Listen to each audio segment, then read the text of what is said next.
This is Sg2 Perspectives, a conversation with Sg2 experts and industry thought leaders about the biggest trends in healthcare and what we expect that's going to mean for the future of healthcare delivery.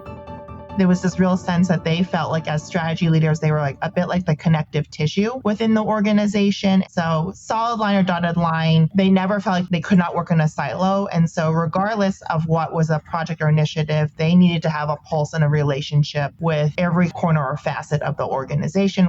Welcome to Sg2 Perspectives. I'm your host, Trevor DaRin. Today, we're going to give you a debrief from the recent Sg2 Strategy Exchange, which is a networking platform where we bring together a group of strategy leaders from health systems across the country to network and talk about some common themes. Sg2 facilitates the discussion, but it's mostly collaborative learning experience. I asked my colleagues, Rachael Zirkelbach and Janelle Kwan, to join for Strategy Exchange. So I'm anxious to hear what their groups talked about around some of the big themes we heard. Janelle and Rachael, thank you as always. For every strategy exchange, we start with a survey, and there's always pretty rich data there. Let's go through what we learned from the survey, and then we can dig into how that played out in some of the discussions. First, we asked 3 questions about how strategy leaders are managing different relationships with different stakeholders across their health system. We just asked who the top priorities are today. The big takeaway for me was service lines, medical group, and hospital CEOs were the top 3, and I would expect those to be really important. But I thought finance was going to crack into that top 3, and finance was 4th, which probably makes sense that systems then identified finance was the top emerging relationship that they were going to have to spend more time with in the future. That's good. That's expected. I think there's informal and formal ways we can do that, and we can dig into that later. Service lines and medical groups didn't lose any ground. Those are going to continue to be important. But contracting and managed care, or ACOs, and facilities were both the 2 biggest movers in our survey in terms of systems saying, yeah, we're going to need to spend a lot more time with them in the future. And that may be at the expense of hospital CEOs that have really been a traditional operational and strategic hub for health systems, but increasingly systems are organizing by market or regionally, and it may change the influence of individual hospital CEOs within a system. We'll see. Systems also identify the places where they're just not spending a lot of time today with other teams, and contracting facilities were there, but those had already been identified as places they were going to collaborate more. Marketing was also on the list of places they're not collaborating that much. That's one where in other conversations, we've heard there's huge variability there. One of the groups I talked with said, I'm the CSO, marketing got pulled out from underneath me several years ago. Obviously, there's internal political dynamics there, and we're totally not coordinated. And it could be so much better if it just formally reported up through me, or if at least our mandate was to sync up and work more closely together. I've heard other places where there's just an informal way that marketing has better visibility into what strategic initiatives are, so that as one-off or ad hoc requests come in, it gives them actually a helpful lens to say yes or no to things as they align with other priorities. That's just going to be a place where leading systems have to find a way to marry those things up, or else they're just never going to be singing from the same sheet of music. The 2 other questions we asked, one was around informal and formal ways that strategy coordinates with the system CEO, and the other one was around emerging areas, particularly how strategy is leaning into AI. Janelle, what popped out from the survey to you around how strategy is coordinating with system CEOs? One of the things that struck me is not that the CEO relationship is important, that's a non-negotiable, but the variety of ways that health systems leverage those connections and that relationships. For some, it's a very formal connection. The CEO has a really heavy involvement in the strategic plan, and there's a direct reporting relationship. And in other cases, more relying on kind of informal relationship where they abreast project status update. There's some involvement on councils, or they're the signer offer. One of the clear threads that did emerge is that a lot of organizations are rethinking their organizational structure and figuring out how can we have better alignment, whether that's a solid line or a dotted line between the work of strategy and the work of these system CEOs. It's an attempt to put strategy into action more quickly, but also to adapt with the size that many are grappling with. Good summary. And that question was relatively straightforward. Rachael, you got a less straightforward question around how strategy is connecting to the work systems are doing around thinking about how they're going to apply, think about, plan, strategize for use of artificial intelligence. What did you take out of those survey responses? The biggest response was some cross-team collaboration. Our strategy leaders are at the table, but not leading necessarily. They have a seat on a council, or they're an active participant in meetings related to the deployment of AI, but maybe a digital or IT or research or innovation group is leading the charge. So it's not strategy. For those that were not involved at the time, one was really honest in saying that they're not involved much and they don't like it, that it's owned by the chief information officer, and they would like to see that change, whether that's a seat at the table or something a little bit more straightforward or involved. Something I did think was interesting, though, when we were talking with our strategy leaders about AI is it seems like, at least from the solutions perspective or how they're looking to deploy it, it still seems to live by and large in management of operational functions or as a way to relieve or augment the workforce. When we had an opportunity to talk about what application do you see it in the development of strategy or the strategic planning process, you had some other conversations as well with orgs. Not a lot of them had broached that part of the conversation. Either they had not arrived at that yet, or they didn't necessarily see the application just yet of AI in the work of strategy and strategy formulation. Yeah, it's still talked about as more of a joke. Yeah, it'll be great when I can just say, all right, build a strategic plan for that. And someone even said, he's like, I asked AI, how should we as a health system plan for the application of AI? And he's like, I didn't get a very good answer. But we'll come back to some of those pieces. I want to revisit some of the informal and formal structures that strategy leaders talked about that they use to coordinate across stakeholders. I'll let one of you go first because I have some good quotes here, but I don't want to steal some overlapping themes that you may have. Janelle, what popped out to you?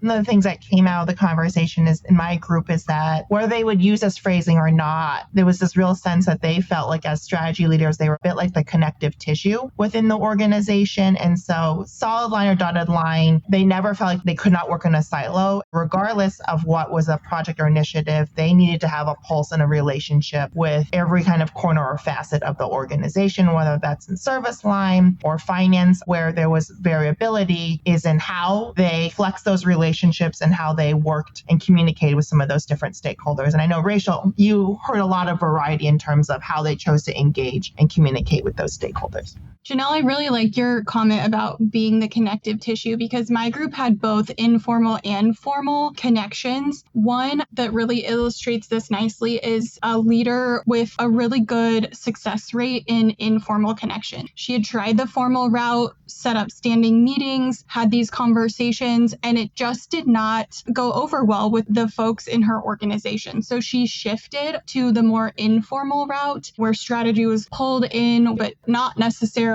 always at the table. And that really worked. She learned her audience and learned what worked best for her organization and pivoted accordingly. I heard one really similar to that, Rachael, and it was relatively new leader, really big, complicated system, growing market, lots of opportunities out there for them to tackle. And he kind of talked about a stratification. Top level of the org, very formal relationships, councils, one-on-one meetings. It's baked in to how he's got to work across the most senior level. But then across the team, especially once folks get to the director level, their real measurement of how they're going to get to the next level and how to advance as a strategy leader is all about relationships. And it's all about informal. I mean, he didn't say it this way, but I almost see it like a sales approach where it's, okay, we're kind of dividing and conquering who and how are touch points across the org. And he talked about like, great, let's just find more opportunities to be helpful so we can build and earn political capital. I thought that was a great balance of formal and informal. Another one I heard that even goes beyond informal, and this was a seasoned chief strategy officer, said you have to be an extension of the CEO's brain. When something new pops up, you pretty much have to know without guessing how the CEO would react and respond to that, and trust but verify, but be able to speak and act on their behalf and be able to predict. Makes total sense in the day-to-day, and the availability of the CEO to tackle each question makes the CSO just a different level of value to others in the org if they feel like they can be a sounding board for things. So I really liked that perspective. And then this was another one around capacity building of the org, of how it was strategy's job to breed, cultivate, educate operators who were going to be able to implement strategies that weren't just simply build a new site, volume goes up, more people in the door. We're great. We know that growth strategies today are more complicated balance between precision growth and operational implementation. And so he talked about the value of being able to use those informal relationships to build capacity with operators to think strategically and then to be able to implement some good strategies. With that in mind, the quote I really liked was said, my job's gotten easier over time because as lifted up operational capabilities, this group, they want to get involved earlier in the strategy process and they really own it more from inception to implementation. I used to have to handhold more, and now I have built this informal team of folks who want to be involved in the strategy discussions and then take it through implementation. I really liked that. That was also a theme that came up in my group, is this idea. A couple of them had built this culture when operator, whether it was service lines or parts, had said, we're trying to ruminate on this idea or project, and they needed guidance on structure and vision. They had built a culture where they felt comfortable coming to strategy to help bring that together. And it speaks to your point about strategy, not just working with its confines of defining the vision for the organization, but helping to kind of spread that approach or way of thinking to all other parts of the organization. But it's also a cycle. We also talked about at our team about the idea that strategy can have a burning platform. But if operators or people don't feel like they're behind that, there's nowhere for that strategy to go. So while they can impart the strategic lens on how to get a program up and running, they need to do a listening tour, take the time to understand what are some of those pain points or issues that they're addressing in other parts of the organization in order to help craft a sound strategy that they can confidently get behind.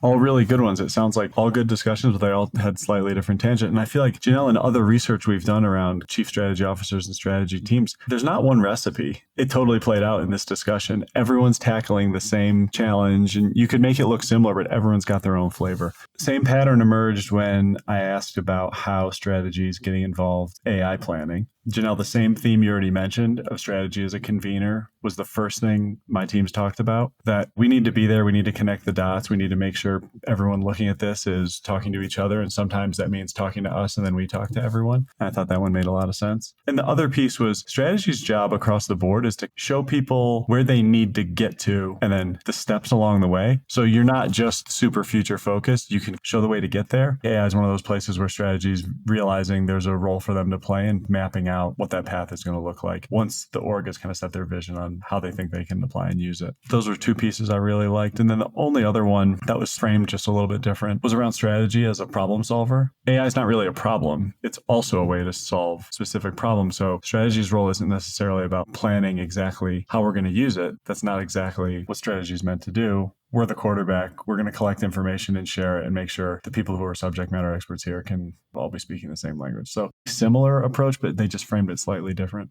Rachael, did you hear anything similar or different to that? I definitely heard similar, especially with the we're going to quarterback and disseminate information. One leader said it really perfectly when she said, I don't know of many topics that don't require cross-team coordination. That speaks to the depth and breadth of the relationships that the strategy team must take a part in or manage. We didn't necessarily dive into topics more, but we spent a lot of time talking about how strategy works with the different service lines. So I guess maybe that was a topic. Those service lines were often bringing the innovation, whether it's a new surgical technique or some kind of technology that they need to invest in or some version of a health equity aspect. And then they were looking to strategy to vet that. Once strategy had vetted it, going to operations and really relying heavily on operations within each of the service lines to execute. And there was a lot of talk around what does that look like when you're managing this relationship across multiple locations within a hospital system. There was one other quote that a leader in my group said, which was the most successful strategies exist when there's a cross-team collaboration because strategy itself is a team sport. Back to the quarterback analogy, I feel like we're unearthing something here. If you pull that thread a little bit on those formal and informal connections that we discussed earlier, it is really important to recognize what works for the whole team and move forward with collaborations in that manner.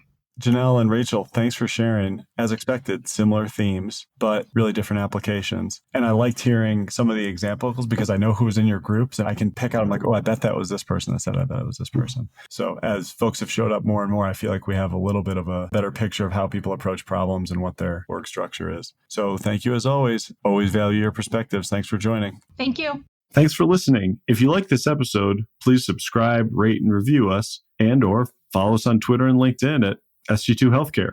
And if you want to talk more about innovative healthcare strategies, you can always email me at sg2perspectives@sg2.com. Finally, Sg2 is a Vizient company, and there are a bunch of Vizient podcasts that you might like. You can find them at Vizient /podcasts. Have a great day.